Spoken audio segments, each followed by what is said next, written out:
In this video, I'm going to share the different sections that make up a great CV. I'm talking about an outstanding CV that will make a recruiter say, I want to get to know you. I want to see the person that owns this CV. I'm talking about a job magnet CV that is outstanding, that brings out your skills, your qualifications, your experiences, and expertise clearly communicated on that CV in such a way that you are invited for an interview. If this interests you, then you need to watch this till the end. If you're meeting me for the first time, my name is Cynthia. I share information that will help your transition abroad to be as smooth as possible. I share information about settling, working, or studying in the UK, US, or Canada. If you're interested in any of these countries, then this is the channel you need to subscribe to.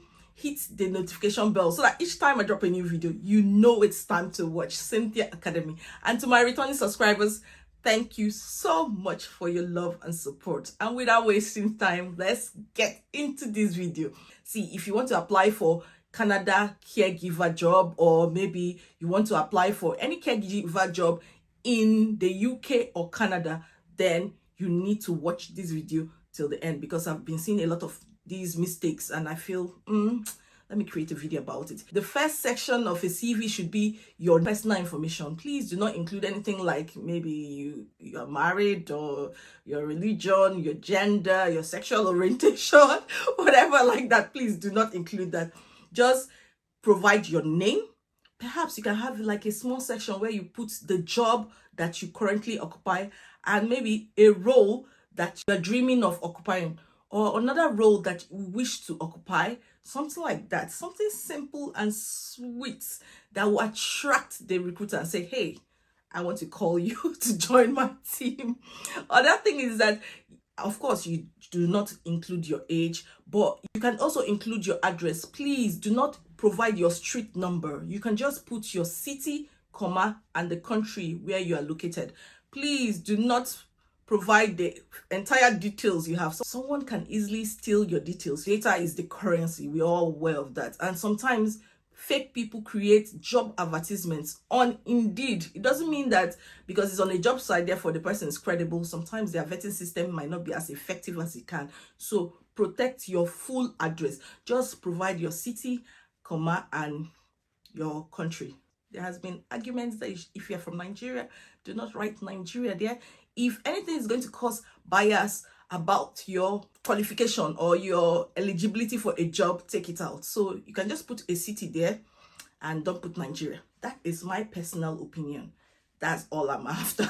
A good CV should be able to give you a chance at the table. So once you are on that table, then you can get a job. You can defend yourself in an interview and get that job, and they'll love you so much. That's all it's all about. And then you provide your phone number. Please always put the sort code of your country, because you don't want to be excluded because they cannot contact you. And also a good email address. Nothing funky, nothing very no, straight to the point. In fact, I always advise you to provide your first name dot surname at Gmail or Yahoo or whatever. Something simple. Let it have your name. Let it be professional. Nothing, oh, honey pot or whatever rubbish. Stuff like that. Please avoid that. That is for your personal details. If you still need someone to help you tailor your information, format it properly. Consistency in font style. Everything should look so neat. Then contact me. Reach out to me through Facebook. The link to my Facebook is in my YouTube bio. This is how you go about it. You see it in my YouTube bio. Just send me a DM via Facebook and we can discuss about your needs, and we'll know which particular format you are interested in, and we can take care of you. The next section is your professional summary. Please, not profile or objectives. No. Make it simple, make it sweet. 4 sentences, 5 sentences. Let it be able to draw the recruiter in. You can start by saying maybe you're a dedicated or compassionate healthcare assistant with over 10 years of delivering care or something like that, then list some of the key skills that you feel are in that particular job that will attract the recruiter to consider you.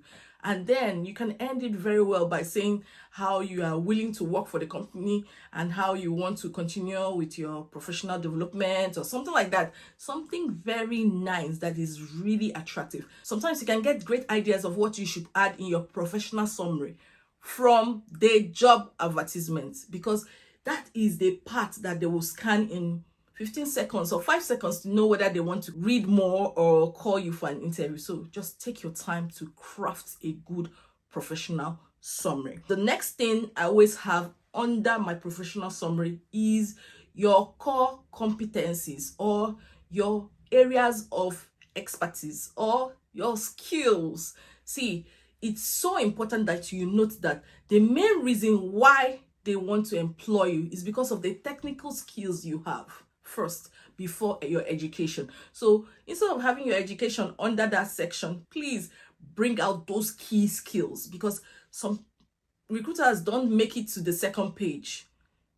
Some of them don't, they don't do it.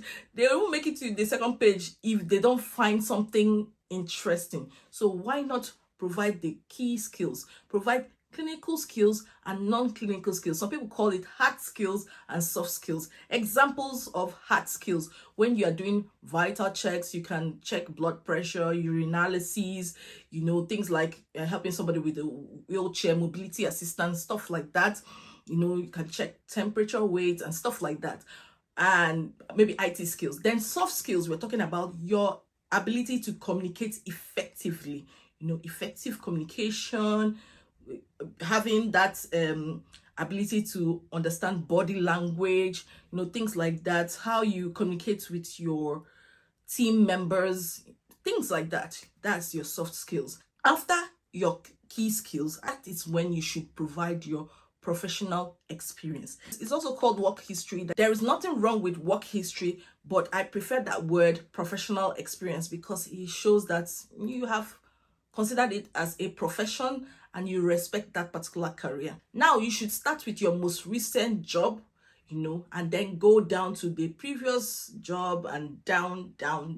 If there's any long gap, it's always good to provide a reason for that particular gap. It's best that you provide the name of the job role you have occupied, the month and the year, as the duration, as well as the place where you worked. It's so important that you do that. Then you provide bullet points showing the job responsibilities, and make sure that the job responsibilities are in line with what is on the advertisements. So it's so important to make it as clear as possible. Tailor some of those things. I'm not saying copy and paste.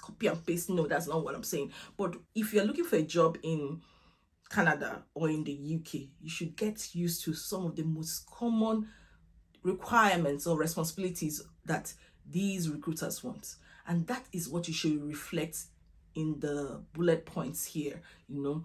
Something like 6-10 is fine. It depends on how long your CV is going to be, but I feel that if you have under 5 years of work experience, 2-page CV is okay. It shouldn't exceed 2 pages, but if it is maybe above like 10 years or so, 3 pages or more is not bad, as long as it's making sense and it is hitting the nail on the head. Then you're good to go. Now remember to write with an action verb as well as maybe your results. So action stroke accomplishment, action stroke benefit. It makes more sense. It shows that you actually paid attention to what you did while working. Now, when it comes to the first, job, some people start with continuous verb, maybe like supervising 10 caregivers, supervising, which is continuous. But in the subsequent job responsibilities you would have, that is the second job or the second place you worked in, you can now use past tense. However, some people say it's still okay to use past tense in that first one. Just be consistent in anything you want to do. Don't start with bullet point 1, supervising. The second bullet point will be assisted. Just be consistent. Use a strong action verb. You know that the verbs for care workers include supported, assisted, supervised, coordinated, helped, things that show that you were supportive of something. That's what the job role, support worker or care worker, is all about. It's about helping people become independent, delivering high quality care, and that's what it should be all about. Then when you are done with the professional experience, remember I said in chronological order, you have to start with the most recent one and go down, down, down. Then you can go into your education. Yes, your education. See, even if you have a master's, just put it there. A BSc, put it there.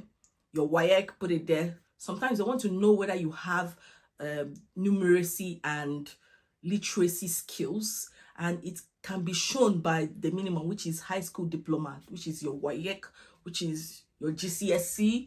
So if you pass maths and English, you're good to go. So you have to show that it's equivalent to that of Canada, or is equivalent to the UK degree or the UK high school level A. Sometimes you might have to do your WES. If you want to know how to evaluate your certificates with WES, just let me know. I'll create a video about that. But you have to make sure that any certificate you put, make sure you state something that indicates that you have evaluated it or it is equivalent to that of that other country. Not all credentials can be converted. It's good for you to convert, but if you have not converted it, just state that it is equivalent to that of the other country so that they will understand it, because some people have not heard of WAEC before. Some recruiters or employers have not heard. They don't know what it means. Or GCSE before, they don't know what it is. Or NACO, they don't know what it is. But the key subjects thereafter is your English and maths. I hope you've understood this. Now, training and courses. This is so important. Every country has a particular list of training and courses that they want caregivers should have. And if you have it, you increase your chances. You become more attractive because they don't want to spend so much money training you. They will surely train you, but if you have the basics and you can demonstrate that you have already started working towards your development, you cannot be a carer for 5 years and you don't have any certificates, no courses along the way. It shows that you are lazy. That's what they believe. You should be showing that you have that zeal or you're committed to continuous professional development. They don't like someone that is lukewarm. So what does that mean? You need to get some certificates. Now, there are places where you can get free certificates if you don't have money, but I always advise you to go for one that is accredited by a professional body. For example, when it comes to the UK has this thing they call Ofqual or RQF. That's their way of regulating whatever MVQs or level 3 diplomas that you have. Those certificates are quite expensive, but if you don't have the money and you can't afford the very expensive ones which are accredited by top bodies, you can always learn from Allison, Reed, Florence Academy. These are places where you can get from free to more affordable priced, trainings and courses. And I felt that let me share this with you. It's so important for you to get this on board. So what are the certificates that are needed by the UK and which ones are needed by Canada? Now, for the UK, we know that they need MVQs, MVQ level 3 minimum, or diploma in health and social care level 3. They also need 15 standards of care certificates. Many people have been pushing the one in Academy where you can get the 15 standards together instead of going for all of them individually under Florence Academy. For Canada, it's always your CPR, your first aid. There are other trainings. How do you find out about this? Very simple. When you visit some of these job sites, you see them repeating the same things that they need over and over again. That will help you know which certificate to grab. I've created a video about all the courses you need to pursue if you want to get the Canada caregiver visa that is coming up soon, that they're going to give you PR upon arrival. I hope you benefited from this video. Please share this video with your family and friends. Don't be stingy. Don't hoard information. We don't gatekeep here. Share this with your family and friends. I'll see you in my next video. Bye-bye.